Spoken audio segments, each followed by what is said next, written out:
This is an open message to the Occupy Wall Street movement, to the 99%. Revolutions are dangerous and unpredictable beasts, and for a population to enter into one without fully understanding what's at stake is a lot like handing a loaded .45 automatic to a toddler.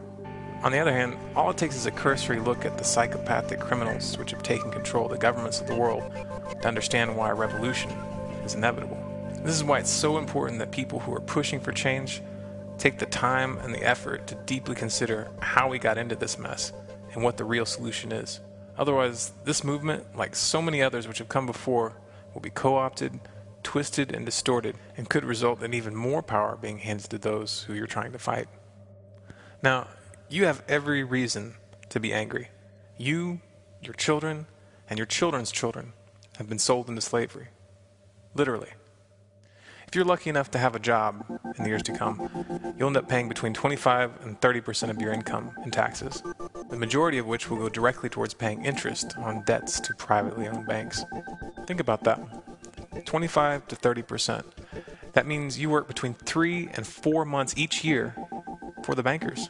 That's slavery, pure and simple. It's a cleverly disguised form of modern feudalism. And it's not new.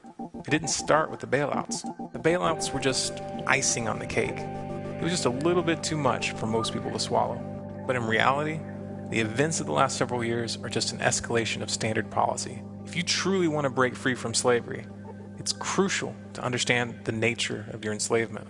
It's crucial that the masses come to realize that all major currencies, the dollar and the euro in particular, are created out of thin air by privately owned banks.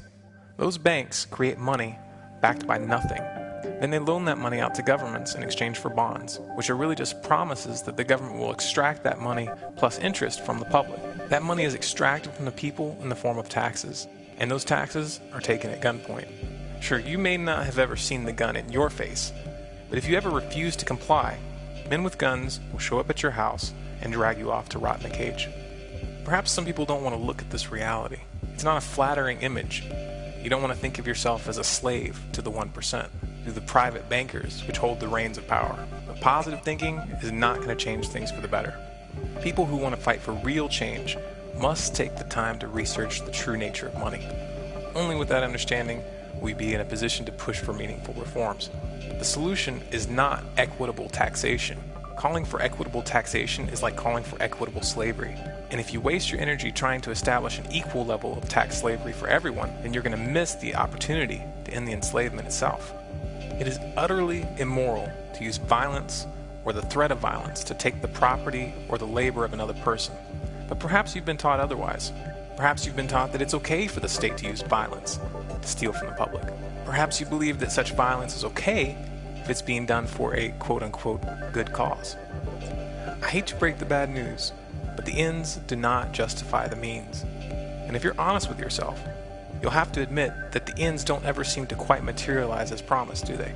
In the end, you're given a few half-assed services and social programs, but the vast majority of your money goes straight into the pockets of the bankers and the war profiteers. And it always will, if you keep turning to government thugs to enforce your good intentions. You might think that you can change this by creating new laws and regulations, but the fatal flaw in that line of reasoning is the simple fact that if private bankers are allowed to continue creating money, the financial powers that be will always end up using the government like a sock puppet. And those new regulations, as well-intentioned as they may be, will only end up consolidating their power. Right now, there are those in positions of influence which are attempting to redirect and co-opt the Occupy Wall Street movement. A good example of this is the Vatican, which this past week took it upon themselves to propose the establishment of a new global central bank as a solution to these problems. This is the kind of ridiculous proposition that you're going to find being injected into the debate. Those who are in power will do almost anything to stay in power. And the easiest way to do that is to influence the direction of the movement and the solutions which are demanded. Those who created the problem, the real powers that be, don't mind when you react, just as long as they are able to direct that reaction towards artificial solutions which funnel more power into their hands. Problem, reaction, solution. The Hegelian dialectic. It's the oldest trick in the book. Don't fall for it.